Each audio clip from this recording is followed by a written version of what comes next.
Hello hello dear students. अभी हम कर रहे हैं sixth class NCERT math exercise 7.2 fractions chapter का नाम है। क्वेश्चन नंबर 2 के अंदर क्या करना है, आपने जो ये इम्प्रॉपर फ्रैक्शंस दिए हुए हैं इनको मिक्स्ड फ्रैक्शंस के तौर पर आपने लिखना है।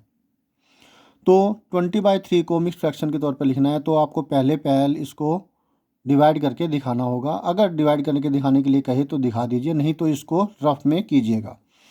आपको समझाने के लिए मैं यहाँ पर करके दिखा रहा हूँ। तो 20 जो ये न्यूमरेटर है वो डिविडेंड के तौर पर आएगा, जो डिनोमिनेटर है वो डिवाइजर के तौर पर आएगा। और इसको आप डिवाइड करेंगे, 6 तक डिवाइड हो रहा है, 3 6 जार 18, 10 - 8 2। ठीक है, अब ज़रा ध्यान से देखिएगा, समझिएगा।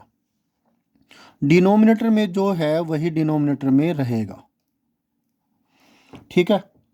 और जो ये आया है क्वोशिएंट आएगा यहाँ पर, क्वोशिएंट यहाँ पर आएगा। जो डिवीजर था, जो डिनोमिनेटर में था डिवीजर, वही यहाँ पर भी आएगा। और जो रिमाइंडर आया है वो आएगा यहाँ पर, इस जगह पर। रिमाइंडर कहाँ पर? यहाँ पर। सॉरी, क्लियर हो गया। और अगर इसको चेक करना हो तो आगे नेक्स्ट क्वेश्चन है, मिक्स्ड फ्रैक्शन को इम्प्रॉपर फ्रैक्शन में लिखना है, तो तब फिर आपकी मदद हो जाएगी, आंसर चेक साथ के साथ हो जाएगा। इसको इससे मल्टीप्लाई करो, जो आए उसमें इसमें प्लस करो। अगर यही मिलता है तो आपका आंसर ठीक है। 3 6 जार 18, 18 + 2 20, 20/3, तो ये ठीक है आपका। ये हुआ पार्ट ए। बी पार्ट के अंदर 11/5, तो इसको अब आप डायरेक्ट कर सकते हैं, चाहे तो ऐसे कर सकते हैं, करके देख लीजिए। अगर शुरुआत है तो आपको दिक्कत आएगी, आप फिर स्टेप बाय स्टेप कीजिए। जब अच्छे से इससे फैमिलियर हो जाए तो आप फिर इसको डायरेक्ट कर सकते हैं, ठीक है। मैं एक क्वेश्चन आपको डायरेक्ट करके दिखा रहा हूँ। 5 की टेबल पर कहाँ तक ये डिवाइड हो रहा है? 5 2 जार 10, 2 तक। तो डिनोमिनेटर में तो 5 ही लिख दीजिए, 5 है तो 5 ही आएगा। कहाँ तक डिवाइड हुआ? 5 2 जार 10, 2 तक। बचा कितना? 11 - 10 1, तो 2 1/5 आ गया, ठीक है। और अगर इसको आप करके देखना चाहो तो जैसे 11 को डिवाइड करें 5 से, 5 2 जार 10 1। डिनोमिनेटर में तो यही रहा, जो क्वोशिएंट है वो आया यहाँ पर, और जो रिमाइंडर है वो आया यहाँ पर। क्लियर हुआ? बी 2 पार्ट हो गए। तीसरा पार्ट 11 नहीं, तीसरे में 17/7 है, तो 7 कहाँ तक गया? 7 2 जार 14, डिनोमिनेटर में 7 ही रहेगा। 7 2 जार 14 तक जा रहा है, कितना बचा?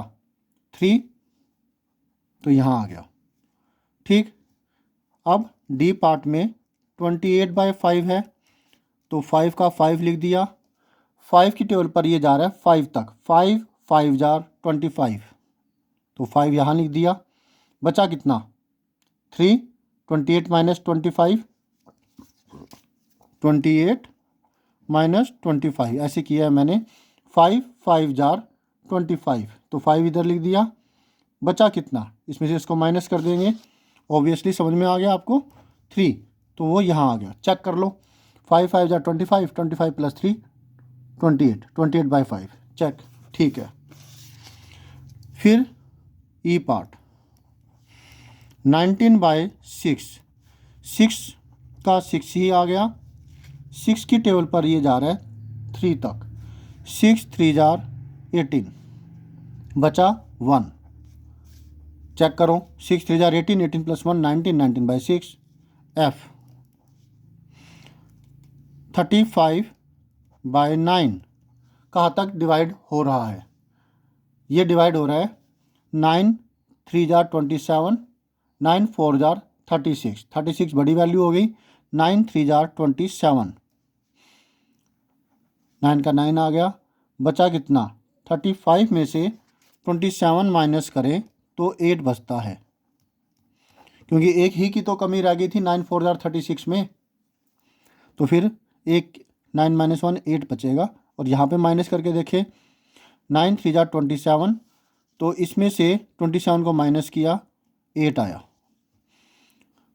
तो यहाँ पर भी 8 आ गया। चेक कर लीजिए 9 3 जार 27, 27 प्लस 8 35, 35/9 आपको वापस मिलेगा।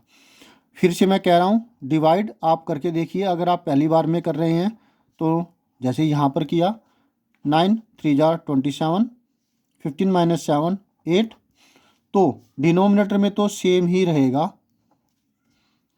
और जो रिमाइंडर है ये जाएगा यहाँ पर, और जो क्वोशिएंट है वो जाएगा यहाँ पर इस प्लेस पर।